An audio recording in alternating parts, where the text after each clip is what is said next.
watch this. Get it! There they go! There they go!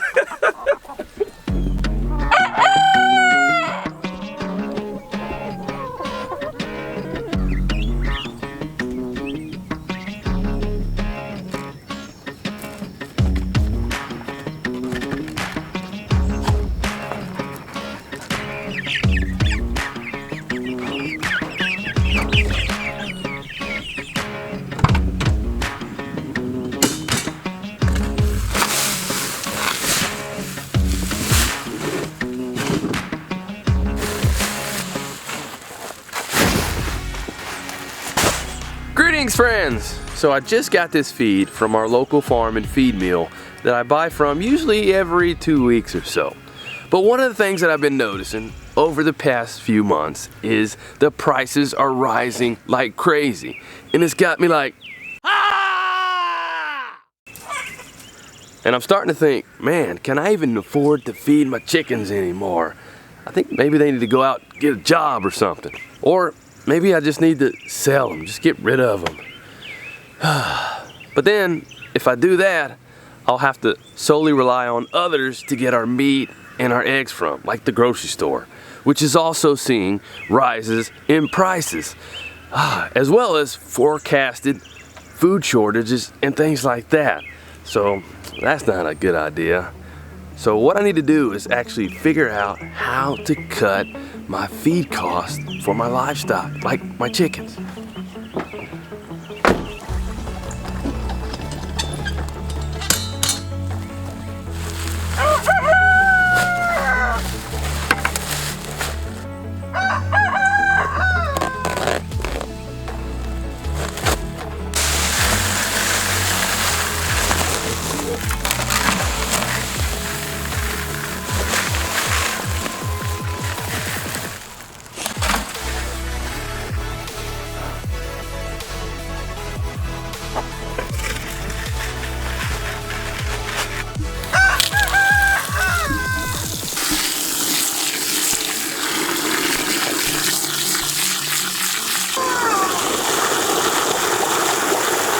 The first ways I'm going to start cutting my feed costs is with fermenting the feed that I do buy.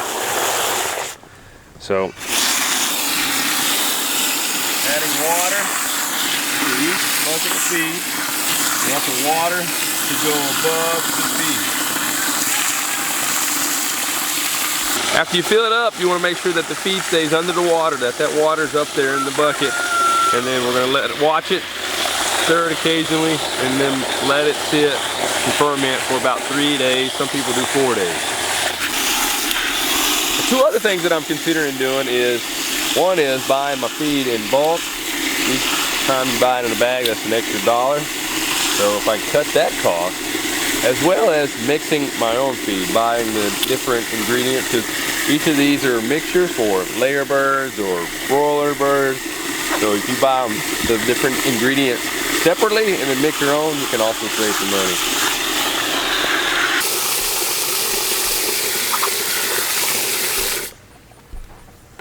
Back when I first started my homestead here, I used to do a lot of fermenting of my feed, primarily because I didn't have a lot of money. Well, I was pretty much broke, so I did whatever I could to maximize the money, the little monies that I did have.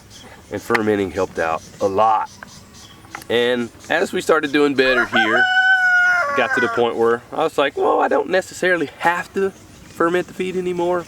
So kind of got lazy and got away from doing it. It's pretty interesting that now I'm back to fermenting the feed again to save money and to maximize our feed here. But it really is better for the animal to have the fermented feed. It helps them to be able to have the probiotics that's in the feed, as well as to help them to absorb the protein easier that's in there as well. But it does require a little bit more work. So it just requires a little more work on a lot of different things, but hey, that's life. We gotta work, right?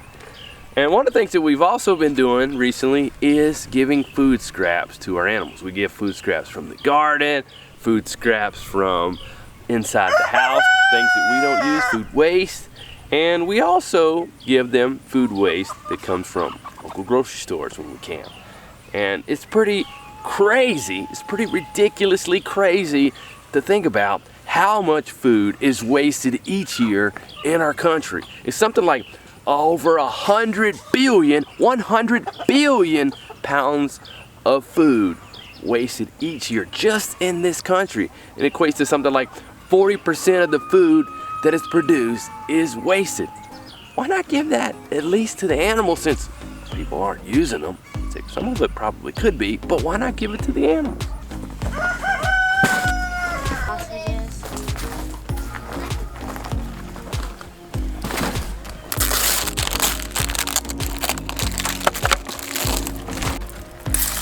It's just sad to see how much plastic that we think is necessary to make things more convenient. And then a lot of times stores don't even mark these down like when they're getting close to the date. They just, you know, throw them in the trash. And I feed the food scraps to my egg-laying chickens.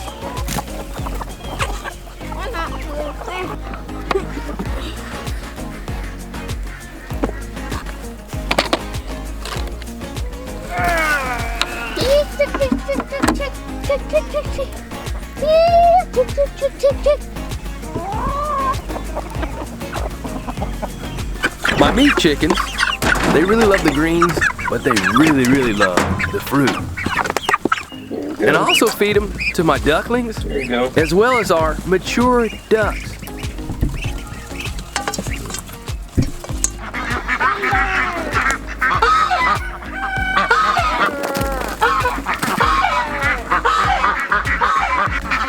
But they don't like the fruit as much. But did you know that ducks like greens even more than chickens? Yes, they do. And we even feed fruits and veggies to our goats.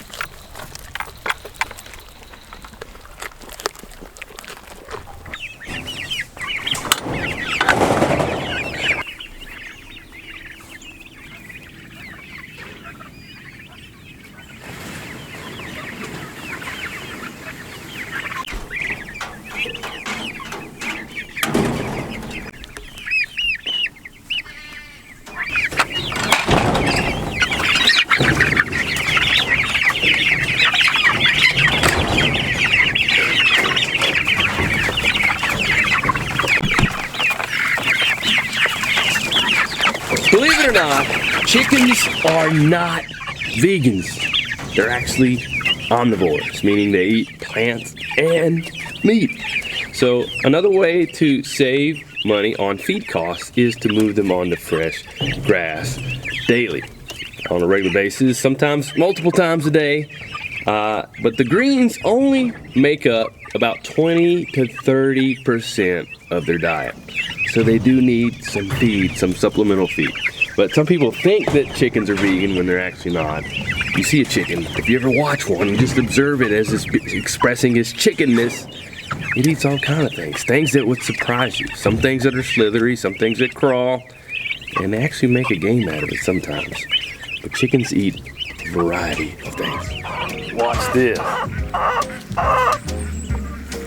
Get it, get it. There they go, there they go. They make a game out of it. Look at it, chasing them, there they go.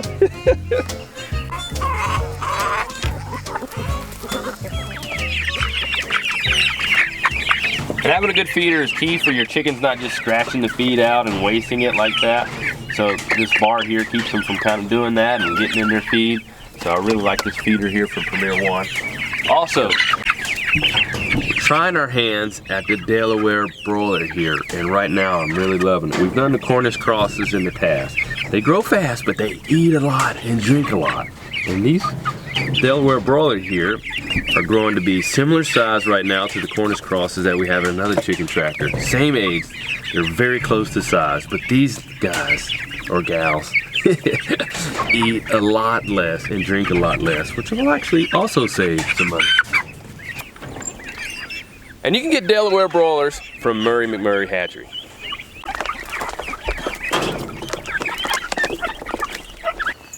All right, the next way I'm implementing for cutting feed costs, well, let's just say it's for serious homesteaders only.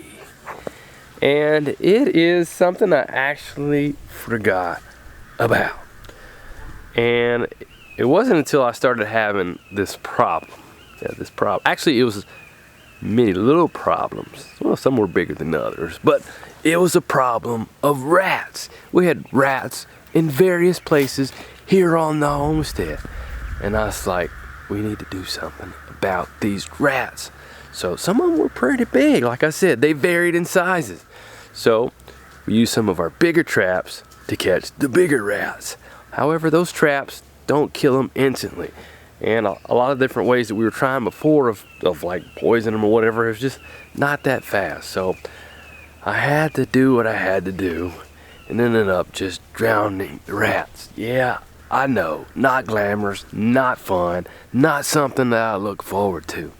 But thankfully we had snap traps that work really, really well and instantly take out the rats. Yet after each way of trapping the rats, you got to do something with the carcasses. And then I started thinking back to permaculture chickens from my pal Justin Rhodes and how he taught how to take animal carcasses and turn it into a way to feed your chickens. So I drilled some holes in a bucket.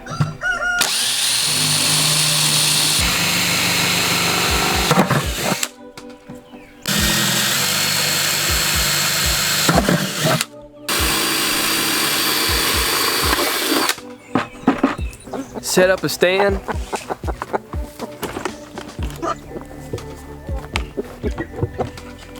And put the carcasses in the bucket. And then voila! You have feed out of thin air.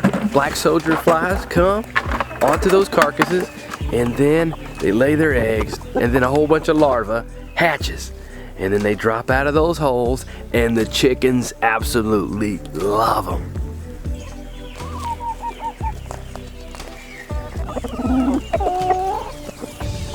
So as prices continue to rise, which it definitely looks like they will continue to do so, we have to do what we have to do to make sure our families are fed and our animals are fed, so that way our families can be fed.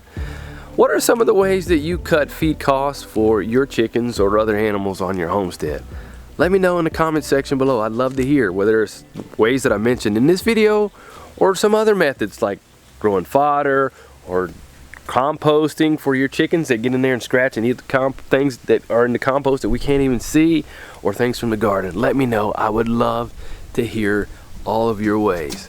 And in the meantime, keep your animals well fed and let them always be shaking their tail feathers. See you next time.